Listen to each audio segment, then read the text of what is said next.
11,200 रुपये घेतलेली.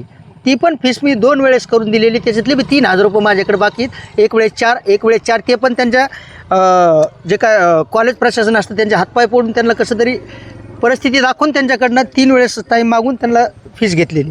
तर आता हे झालेले माझ्या लेकराचे शिक्षण असतील, आता येणारा सण असेल, या ज्या मालावर जे स्वप्न दाखवले होते घरच्या बायका लेकरा मुलाबाळांना की बुवा हे आल्याच्या नंतर आपण दसऱ्याला बघू, दिवाळीला बघू, ज्यांना कपड्यासाठी थांबवलेले मी, ज्यांच्या दप्तरासाठी थांबवलेले, तर आता काय देऊ त्यांना दिवाळीला? त्यांना जी अपेक्षा दाखवली होती आपला माल आला की दसऱ्याला आपण हे घेऊ, दिवाळीला आपण हे घेऊ, तर त्यांना काय घेऊ? त्यांना कपडे घेऊ, त्यांना बूट देवेंद्र घेऊ. फडणवीस म्हणतात की दिवाळीनंतर, दिवाळीच्या अगोदर शेतकऱ्याला मदत केली जाईल. आतापर्यंत कुठलीही मदत शेतकऱ्याला आली नाही. दिवाळीच्या अगोदर तुम्ही तुटपुंज पद्धतीने मदत करत असाल तर कृपया करून सरकारने ती मदतच करू नये आम्हाला.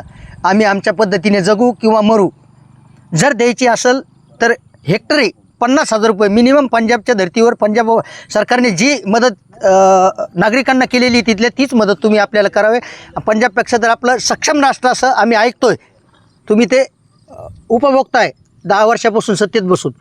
तुम्हाला आमच्यापेक्षा चांगलं माहिती आहे. अशी चेष्टा शेतकऱ्यांची करू नये. आता जे ते तुम्ही काय 3,500 रुपये एकरी केलेले आहे, 3,400 रुपये, तर ते 3,400 रुपयात बॅग पण येत नाही हो. बॅग पण येत नाही. तिचं खत, मूत, पाळी ह्या गोष्टी तर अलगच राहिल्या. तिची खुरपण आली, फवारणी आली, आणखीन काढणी आली, तिची वेचणी आली. आता तर हे असंच उपटून टाकावं लागणार आहे. भयानक वास्तव आहे. सरकारने याच्यातून भयानक आहे. आणि या शेतकऱ्याच्या आपण भावना बघू शकल्या.